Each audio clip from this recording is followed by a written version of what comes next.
ఇవాళ నేను మొన్న కూడా చెప్పా చాలాసార్లు. నైతికత అన్నది జగన్ అప్పుడు పాటించాడు.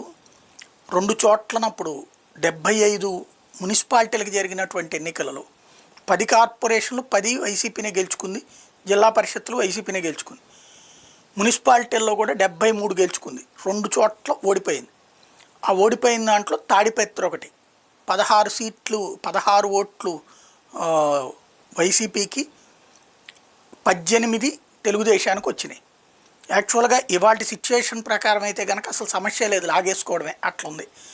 ఆ ఒక్క సీటు ఉన్న చోట కూడా లాక్కుంటున్నటువంటి దశలో ఆ రోజున అట్లాగే జరుగుతుంది అనుకున్నప్పుడు నేను ఆ రోజున కూడా ప్రస్తావించా. అనైతిక రాజకీయాలకు పోకుండా ఉండాలా, వాళ్ళు గెలిచిన చోట వాళ్ళకి అవకాశం ఇవ్వాలా, ఎవరు గెలిచిన చోట వాళ్ళకి అవకాశం ఇవ్వాలా అన్నటువంటి. అప్పటికే కాకినాడ విషయంలో దారంపుడు తప్పు చేశాడు, ఇటు పక్కకి తీసుకున్నాడు. ఆ తప్పుని తప్పనినే మాట్లాడాం. అదే సందర్భంలో ఇక్కడ అదేంటి ద్వారంపూడి చేసుకున్నాడని చెప్పచ్చు, అది పాతదని చెప్పచ్చు. కానీ ఇప్పుడు జరిగిన ఎన్నికల్లో ఇట్లాంటి తప్పు జరగకుండా చూసుకోవాలని ఆ రోజునే నేను ప్రస్తావించాను.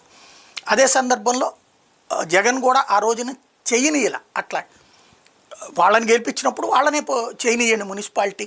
మనల్ని గెలిపించిన చోట మనం ఉన్నాం కదా, ఇన్ని గెలిచిన తర్వాత వాళ్ళకి గెలిపించిన చోట ఎందుకు మనం ఆపాలి అని చెప్పి మాట్లాడాడు అని ఆ రోజున కూడా చెప్పుకున్నాం. ఇవాళ అదే విషయాన్ని జగన్ తన ఉపన్యాసంలో చెప్పుకొచ్చారు. ఏదైతే రాష్ట్ర వ్యాప్తంగా మున్సిపాలిటీల్లో కార్పొరేషన్స్లో బెదరేసి సామదాన భేద దండోపాయాలు ఉపయోగించి హింసలు పెట్టి కిడ్నాపులు చేసి పోలీసుల ద్వారా బెదిరించి నానా అరాచక రాజకీయం చేసి దాంట్లో గెలిచారని పత్రికల్లో రాయించుకోవడానికి చేస్తున్నటువంటి దాష్టీకాలను ప్రస్తావిస్తూ ఆ రోజున తాడిపత్రిలో ఇట్లాగే జరిగితే నేను అనైతికతకు పోనని చెప్పాను. అక్కడ ఎవరైతే పెద్దారెడ్డి, ఇప్పుడు ఆ పెద్దారెడ్డినే రానియట్లేదు కదా, ఆ రోజున జేసీ ప్రభాకర్ రెడ్డిని ఊరోజులు పొమ్మనమనలేదు, పారిపోయేలా చేయలేదు జగన్. అదే సందర్భంలో పెద్దారెడ్డికి సంబంధించి కూడా మనకి 2 తగ్గింది, మనం లాగేద్దాం అంటే వద్దని చెప్పాను నేను. లేదు నేను లాగుతానంటే ఆయన్నే హౌస్ అరెస్ట్ చేయించి ఎన్నిక జరిపించాను. తెలుగుదేశం అక్కడ అధికారంలోకి వచ్చింది. ఇది నేను పాటించిన నైతికత, వీళ్ళకి ఎక్కడా అని ప్రశ్నించారు. తను ఏం మాట్లాడారు విన్నాం. గ్రేటర్ విశాఖపట్నం నుంచి వచ్చిన కార్పొరేటర్లకు, పార్వతీపురం కౌన్సిలర్లకు, కోనసీమ జిల్లా రామచంద్రాపురం నుంచి వచ్చిన కౌన్సిలర్లకు, సత్యసాయి జిల్లా రామగిరి మండలం నుంచి వచ్చిన ఎంపీటీసీలకు, అదేవిధంగా పాలకొల్లు నియోజకవర్గం యలమంచి మండలం నుంచి వచ్చిన ఎంపీటీసీలందరినీ కూడా మీ అందరితో కూడా ఈరోజు సమావేశం కావడం చాలా ఆనందంగా ఉందని చెప్పడానికి సంతోషపడతా ఉన్నా. ఎటువంటి పరిస్థితుల మధ్య ఈరోజు మన రాష్ట్రంలో మనందరం ఈరోజు ప్రయాణం చేస్తూ ఉన్నాము అన్న సంగతి నాకన్నా బెటర్గా కూడా మీకే బాగా తెలుసు. ఎందుకనంటే ఈరోజు ఒక రాక్షస యుగంలో ఉన్నాం. నేను మొన్నెవరో నా దగ్గరికి వస్తూ ఉన్నప్పుడు కూడా నేను ఏదో అంటూ ఉంటే, కలియుగంలో రాజకీయాలు చేయాలి అని అంటే ఈ యుగం చంద్రబాబు యుగంలో రాజకీయాలు చేయాలి అని అంటే ఈ రాజకీయాలు చేసేటప్పుడు కేసులు వేస్తారు అనే భయం లేనప్పుడే రాజకీయాలు చేయగలుగుతాం. జైళ్ళకు పంపినా కానీ పర్వాలేదు చంద్రబాబు, నిన్ను ఎదుర్కొంటామనే ధైర్యం ఉంటేనే రాజకీయాలు చేయగలుగుతాం. అలా ఉండగలిగిన తెగువ ఎవరికైనా ఉంటేనే రాజకీయాల్లో ఉండగలగాలి, చేయగలగాలి అనేది మాత్రమే ఈ కలియుగంలో మనం నేర్చుకుంటా ఉన్న పాఠం అని చెప్పి చెప్తా ఉంటాం. ఈరోజు నిజంగానే రాజకీయాలు అలానే తయారయ్యి చంద్రబాబు నాయుడు ఈరోజు చేస్తూ ఉన్న రాజకీయంలో కనీసం 1% కూడా మనం ఆ రోజుల్లో ఎప్పుడు చేయలే. ఆ రోజుల్లో మనం ఏ ఒక్కరికి కూడా ఇబ్బంది జరగకూడదు అనే ఆలోచనలు చేశాం. ఇన్ఫ్యాక్ట్ నాకు బాగా గుర్తుంది, తాడిపత్రి మున్సిపల్ ఎలక్షన్లు జరుగుతూ ఉన్నాయి. మనం రాష్ట్ర వ్యాప్తంగా మున్సిపాలిటీలన్నీ మనం స్వీప్ చేస్తాం. రాష్ట్ర వ్యాప్తంగా జెడ్పీటీసీలు స్వీప్ చేసినాం, ఎంపీటీసీలు స్వీప్ చేసినాం, సర్పంచ్ స్థానాలు స్వీప్ చేసినాం. మున్సిపల్ ఎలక్షన్లలో కూడా మనం ఓడిపోయింది బహుశా రాష్ట్ర వ్యాప్తంగా ఒక 2 మున్సిపాలిటీలు మనం ఓడిపోయినాం. అందులో తాడిపత్రి ఒకటి. వాళ్ళకు 18, మనకు 16. కేవలం వాళ్ళకు తేడా 2. మన ఎమ్మెల్యే వండుకొని అన్న 2 తేడా ఎత్తేద్దామన్నాడు. ఆ రోజు నాకు బాగా గుర్తుంది. అరే నేను ఒప్పుకోలా. మన ఎమ్మెల్యే అయినని కూడా నేను హౌస్ అరెస్ట్ చేయించిన. మన ఎమ్మెల్యేని నేను హౌస్ అరెస్ట్ చేసి ఎన్నిక జరిపించి తాడిపత్రి మున్సిపాలిటీ సవ్యంగా జరిగించి చివరిగా తెలుగుదేశం 18 వాళ్ళకు, 16 మనకు న్యాయబద్ధంగా ప్రజాస్వామ్యబద్ధంగా ఎన్నిక జరిగింది ఆ రోజు. కానీ ఈరోజు చూస్తే పరిస్థితి ఎలా ఉంది అని చెప్పి ఒకసారి చూస్తే, మనమేమో అప్పట్లో జగనన్నకు చెబుదామని చెప్పి ఒక టెలిఫోన్ నెంబర్ ఇచ్చా, స్పందన అని ఒక ప్రోగ్రాం కూడా పెట్టా. ఎవరికి ఏ ఇబ్బంది వచ్చినా కూడా కులం చూడలా, మతం చూడలా, రాజకీయాలు చూడలా, పార్టీ చూడలా, చివరికి తెలుగుదేశం వానికి కూడా ఏదైనా ఇబ్బంది వచ్చినా కూడా జగనన్నకు చెబుదామని చెప్పి ఫోన్ చేస్తే చాలు, ఎమ్మెల్యేలు అడ్డుకున్నా, ఇంకొకరు అడ్డుకున్నా కూడా జగనన్నకు చెబుదామనే నెంబర్కు ఫోన్ చేస్తే చాలు, వెంటనే స్పందన ఉండేది, వెంటనే పరిష్కరించే పరిస్థితి మన హయాంలో మనం చేసాం. స్పందన అని ఒక ప్రోగ్రాం పెట్టాం. ప్రతి వారము ఆ స్పందన అనే ప్రోగ్రాంలో కలెక్టర్లు ఖచ్చితంగా ఉండేట్టుగా, ఎస్పీలు కరెక్ట్గా ఉండేట్టుగా డేట్ ఇచ్చి ప్రతి వారం రోజు జరిగేట్టుగా చూసుకొని, కలెక్టర్ల దగ్గర నుంచి మొదలైతే మండలాలలో మండల ఇన్ఛార్జీల వరకు కూడా ఆ స్పందన ప్రోగ్రాంలో పార్టిసిపేట్ చేసే పరిస్థితి. ఎవరికి ఏ సమస్య వచ్చినా కూడా స్పందనలో చెప్తే ఆ సమస్య పరిష్కారం అయ్యేదాకా డైరెక్ట్గా సీఎంఓ పర్సూ చేసి ఎందుకు ఈ సమస్య పరిష్కారం కావడం లేదు అని చెప్పి అడిగే పరిస్థితిలో మన పాలన చేసాం. అత్యధికంగా ఆ పొద్దు సాల్వ్ అయింది తెలుగుదేశం పార్టీ వాళ్ళకి సంబంధించిన సమస్యలే. అంతగా మనం కులం చూడకుండా, మతం చూడకుండా, రాజకీయాలు చూడకుండా, మనకు ఓటు వేశారా లేదా అన్నది కూడా చూడకుండా ఆ రోజుల్లో మనం పరిపాలన అందిస్తే, ఈరోజు చూస్తే ఎలాంటి పరిస్థితులు ఉన్నాయి అని అంటే, ప్రజాస్వామ్యాన్ని పట్టపగలే ఖూనీ చేస్తూ ఉన్నా కూడా ఈరోజు ఎవరూ మాట్లాడలేని పరిస్థితిలో ఈరోజు పాలన సాగుతూ ఉంది. ఇలాంటి పరిస్థితుల్లో ఈరోజు మనం రాజకీయాలు చేస్తూ ఉన్నాం. ఈరోజు మొన్ననే చూసాం తిరువూరు ఎన్నిక, ఇప్పుడు కూడా జరుగుతూ ఉంది. ఇన్ఫ్యాక్ట్ తిరువూరు ఎన్నిక చూస్తే ఆశ్చర్యం కలిగించే నెంబర్స్. ఎందుకు ఎన్నికలు చేస్తూ ఉన్నారో కూడా ఎవరికి అర్థం కాదు. అక్కడ తిరువూరు పరిస్థితి ఏమిటి అని అంటే, 17 వైఎస్ఆర్సీపీ గెలిస్తే 20లో 3 టీడీపీ. మా తెలుగుదేశం పార్టీ ఎక్కడ గెలుస్తుంది, ఎందుకు గెలుస్తుంది, అసలు పోటీ ఎందుకు పెడతా ఉన్నారు? అయినా దాన్ని కూడా లాగేసుకోవాలి అని చెప్పి తాపత్రయంతో బలవంతం చేసి ప్రలోభాలు పెట్టి 17 మందిలో నుంచి ఒక 5 మందిని లాక్కొని చివరికి వైసీపీ 12, తెలుగుదేశం పార్టీ 8కి వచ్చినారు. అక్కడ కూడా ఎన్నిక కూడా ఇప్పటికీ మెజారిటీ మనమే కాబట్టి ఎన్నిక ఎప్పుడైనా మనమే గెలవాలి.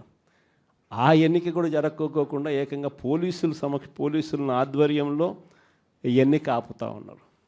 మన వాళ్ళందరినీ హౌస్ అరెస్టు, వాళ్ళందరినీ రోడ్ల మీదకి తీసుకొచ్చి నిలబెట్టినారు.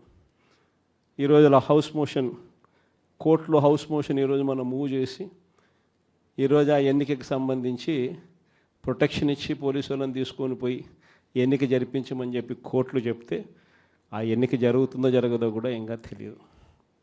నరసరావుపేట 17 వైసీపీని గెలిచింది.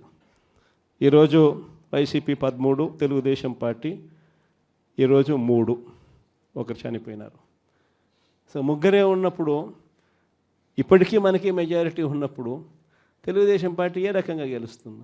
కానీ కోరం లేకపోయినా కూడా మేమే గెలిచేసినామని చెప్పి డిక్లేర్ చేసుకున్నారు. కారంపూడి 14 వైసీపీ, 14 వైసీపీనే గెలిచింది. ఈరోజు ప్రలోభాలు పెట్టి ఇంకొకటి చేసి వైసీపీ 8, తెలుగుదేశం పార్టీ 6. అయినా కూడా మనకే మెజారిటీ ఉంది. అయినా కూడా అక్కడ కూడా కోరం లేకపోయినా కూడా మేమే గెలిచాము అని చెప్పి డిక్లేర్ చేసుకున్న పరిస్థితి. అంతెందుకు కుప్పం మున్సిపాలిటీ దగ్గర నుంచి మొన్న జరిగిన రామకుప్పం ఉప ఎన్నిక దాకా కూడా ఎక్కడ చూసుకున్నా కూడా ఇదే పరిస్థితి. ఈరోజు ఇక్కడే ఉన్నారు. ఎందుకు రామగిరి, ఇదే రామగిరి నియోజకవర్గంలో, ఇదే రామగిరి మండలం చూస్తే ప్రకాష్ కాన్స్టిట్యున్సీ, ఇక్కడ వైసీపీకి సంబంధించి 10 మందిలో వైసీపీ 9 గెలిచింది. తెలుగుదేశం పార్టీ గెలిచింది కేవలం 1. మరి అలాంటప్పుడు ఎన్నికెందుకు జరపాల? ప్రజాస్వామ్యంలో ఒక పార్టీ టికెట్ మీద, ఒక పార్టీ బీఫామ్ మీద, ఒక పార్టీ గుర్తు మీద గెలిచినప్పుడు ముఖ్యమంత్రిగా ఉన్న మనమే దాన్ని కాపాడలేని పరిస్థితిలో మనమే పరిపాలన చేస్తూ ఉన్నప్పుడు, మనమే ప్రజాస్వామ్యాన్ని దగ్గరుండి పోలీసులను పెట్టి మరీ కూనీ చేయించమని చెప్పి మనమే ప్రోద్బలం చేస్తూ మళ్ళీ రాజకీయాలు చేస్తూ ఉన్నప్పుడు ఎందుకు ఈ రాజకీయాలు చేస్తూ ఉన్నాం? ఈరోజు ఇదే రామగిరిలో ఇప్పటికీ కూడా 6 మంది మనము, 9 మందిలో 3 వాళ్ళు లాక్కున్నారు. అయినా ఇంకా 6 మంది మనమే మెజారిటీ. ఎన్నిక పెడితే మనమే గెలుస్తాం. కానీ ఎన్నిక పోస్ట్పోన్మెంట్ మీద పోస్ట్పోన్ చేస్తూ ఉన్నారు. చివరికి కోరం లేదని చెప్పి అది కూడా వాళ్ళ ఖాతాల్లో వేసుకుంటారు. ఇది జరుగుతూ ఉంది. పాలకులు కూడా ఇక్కడికి వచ్చినారు కూడా బలవంతం చేస్తే 18 మందిలో వైసీపీ 14, టీడీపీ 4 గెలిచింది. ఒకరిని లాక్కున్నారు ఎంతో కష్టపడితే.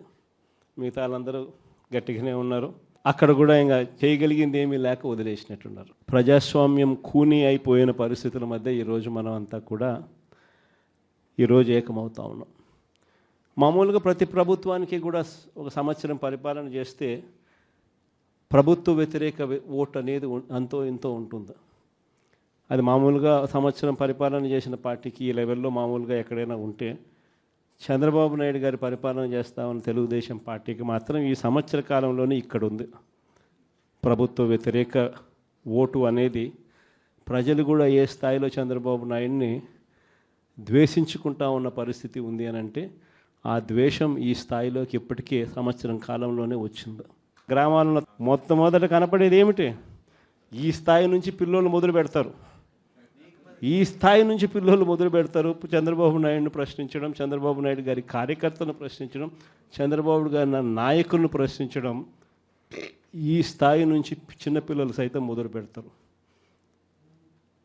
నా 15,000 సంగతి ఏమిటి అని ఈ స్థాయి నుంచి పిల్లలు మొదలు పెడతారు. ఎన్నికలప్పుడు ఏమని చెప్పాడు? ఇంటింటికి పోయాడు, ఇంటింటికి కరపత్రాలు పంచినారు, ఇంటింటికి బాండ్లు అన్నాడు, ఇంటింటికి పోయి ఏం చెప్పినాడు? ఇంట్లో చిన్నపిల్లలు, మీ ఇదే పాలకొల్లు నుంచి వచ్చిన కార్పొరేటర్లకు అయితే ఇంకా బాగా చక్కగా తెలుసు. ఆ మంత్రి రామానాయుడు అనే ఆ మంత్రి, ఆయన మాట్లాడిన మాటలు వైరల్ అవుతూ ఉంటాయి. ఇప్పుడు ఈ రోజుకి కూడా సోషల్ మీడియాలో ఆయన మాట్లాడిన వీడియో టేపు. ఆయన ఏమన్నాడు? ఇంటింటికి ఆయన పోతాడు, ఆయనతో పాటు కార్యకర్తలు అందరినీ పంపించాడు. అక్కడికి పోయి ఏమంటాడు? చిన్నపిల్లలు కనపడితే నీకు 15,000, నీకు 15,000, నీకు 15,000. అదే ఇంట్లో నుంచి వాళ్ళ అమ్మ బయటకు వచ్చింది, పిల్లల అమ్మ, వాళ్ళ చిన్నమ్మ. వీళ్ళు బయటకు వస్తే వాళ్ళని చూడగానే, వాళ్ళని చూసిన వెంటనే నీకు 18,000, నీకు 18,000, నీకు 18,000 అంటాడు. సంతోషమా అని అంటాడు. మళ్ళా అంతలో ఇంట్లో నుంచి ఈ చిన్నమ్మలు, ఈ అమ్మలు, వాళ్ళ అమ్మలు బయటకు వచ్చినారు. వాళ్ళని చూడగానే నీకు 50 ఏళ్ళ వయసు కదా, మీకు 48,000, నీకు 48,000, నీకు 48,000 అన్న మొదలుపెట్టినాడు. అంతటితో ఆగల. ఇంట్లో నుంచి 20 ఏళ్ళ పిల్లోడు వస్తే ఇట్లా చూసి నీకు 36,000, నీకు 36,000, నీకు 36,000 సంతోషమా అన్నాడు. అంతటితో ఆగల. ఆ ఇంట్లో నుంచి ఒక రైతు బయటకు వచ్చినట్టు కండువా కప్పుకొని, రైతు అని చెప్పి ఎప్పుడైతే చూశాడో నీకు 26,000, నీకు 26,000, నీకు 26,000 అన్న మొదలుపెట్టాడు. ఇలా మనం చెప్పిన దానికన్నా కూడా 3 ఇంతలు 4 ఇంతలు ఎక్కువగా ఇస్తాము అని చెప్పి ప్రతి ఇంటికి కూడా వీళ్ళు చెప్పిన మాటలు వీళ్ళను వెంటాడుతూనే ఉంటాయి. ఏ ఒక్కరింటికి వీళ్ళు వెళ్ళలేని పరిస్థితి రాష్ట్రంలో ఈరోజు నెలకొని ఉంది. ఒకవైపున ఇలాంటి రాజకీయ పరిస్థితులు ఒకవైపున ఉన్నాయి. మాట మీద నిలబడని రాజకీయ నాయకుడు ఈరోజు రాష్ట్రంలో ముఖ్యమంత్రి హోదాలో ఉన్నాడు. మాట ఇస్తే ఆ మాట తప్పడం కోసమే, ఆ మాట అంటే వెన్నుపోటు పొడవడమే అని చెప్పి డెఫినేషన్ ఇస్తూ రాజకీయాలు చేస్తూ ఉన్న వ్యక్తి ఈరోజు ముఖ్యమంత్రి స్థానంలో కూర్చొని ఉన్నాడు. మరోవైపు రాష్ట్రంలో ఏది కూడా పట్టించుకునే పరిస్థితి లేదు. ఈరోజు స్కూళ్ళన్నీ కూడా నిర్వీర్యమైపోయిన పరిస్థితి కనిపిస్తుంది. ఇంగ్లీష్ మీడియం బడులు గాలికి ఎగిరిపోయిన పరిస్థితులు. గోరుముద్ద అన్న పథకం ఈరోజు కనీసం తినడానికి ఇబ్బందికర పరిస్థితులు పిల్లలు ఉన్న పరిస్థితులు. ఈరోజు ఆ పథకం వెళ్ళిపోయిన పరిస్థితి. నాడు నేడు పనులు ఆగిపోయిన పరిస్థితులు. పిల్లల చేతుల్లో ట్యాబులు పెట్టి 8వ తరగతికి వచ్చేసరికి చిక్కటి చిరునవ్వుతో పిల్లలు కనిపించే పరిస్థితి ఈరోజు తెరమరుగైపోయింది. అమ్మఒడి అనే పథకంతో పిల్లలను ప్రోత్సహిస్తూ బడులకు పంపించే తల్లులకి ఈరోజు కనీసం పలకరించే పరిస్థితి కూడా లేని పరిస్థితిలో బడులు తయారయ్యాయి. మరోవైపున పేదవాడి వైద్యం గురించి కనీసం ఆలోచన చేసే పరిస్థితిలో కూడా ఈ ప్రభుత్వం లేదు. ఏ పేదవాడికైనా కూడా వైద్యం అవసరమైనప్పుడు ఆ పేదవాడికి ప్రభుత్వం తోడుగా ఉంది అన్న భరోసా ఇవ్వగలగడం ప్రభుత్వ కనీస బాధ్యత. అలాంటిది ఆరోగ్యశ్రీకి ప్రతి నెల కనీసం నెలకు 300 కోట్ల రూపాయలు ఖర్చు అవుతుంది. ఈ ప్రభుత్వం వచ్చి 12 నెలలు. ఆరోగ్యశ్రీ బిల్లులు ఇప్పటికే 3600 కోట్లు దాటాయి. ఆరోగ్యశ్రీ బిల్లులు ఇవ్వడంలా, ఆరోగ్య ఆసరా గురించి పట్టించుకునే పరిస్థితి లేదు. ఆరోగ్యశ్రీ బిల్లులు ఇవ్వక, ఆరోగ్య ఆసరా గురించి పట్టించుకోక, ఈరోజు ఏ పేదవాడైనా కూడా వైద్యం కోసం ఏదైనా హాస్పిటల్కి పోతే ఆ హాస్పిటల్లో ఈరోజు డాక్టర్లు పేదవాడికి వైద్యం అందించే పరిస్థితిలో లేరు. డబ్బులు కడితేనే వైద్యం అందిస్తాము అని చెప్పి ఈరోజు పేదవాడిని డబ్బులు కడితే తప్ప వైద్యం అందని పరిస్థితిలోకి అప్పుల పాలు చేస్తూ ఉన్న పరిస్థితి ఈరోజు రాష్ట్రంలో. ఏ రైతుకు కూడా ఈరోజు గిట్టుబాటు ధర రావడంలా, ఏ పంటకు ఈరోజు గిట్టుబాటు ధర రావడంలా. మళ్ళీ దళారీల వ్యవస్థ వచ్చేసింది. ఆర్బీకే వ్యవస్థ కుప్పకూలిపోయింది. ఈ క్రాపింగ్ గాలికి ఎగిరిపోయింది. ఉచిత పంటల బీమా కంటికి కనపడకుండా తెరమరుగైపోయింది. పంటలు ఏదైనా వరదలు వచ్చినా, నష్టం వచ్చినా వెంటనే సీజన్ ముగిసేలోగానే ఆదుకునే ఇన్పుట్ సబ్సిడీ కార్యక్రమం సీజన్లు ముగుస్తూ ఉన్నా కూడా పట్టించుకోలేని పరిస్థితి. రైతు పరిస్థితి ఈరోజు అగమ్య గోచరంగా కనిపిస్తూ ఉంది.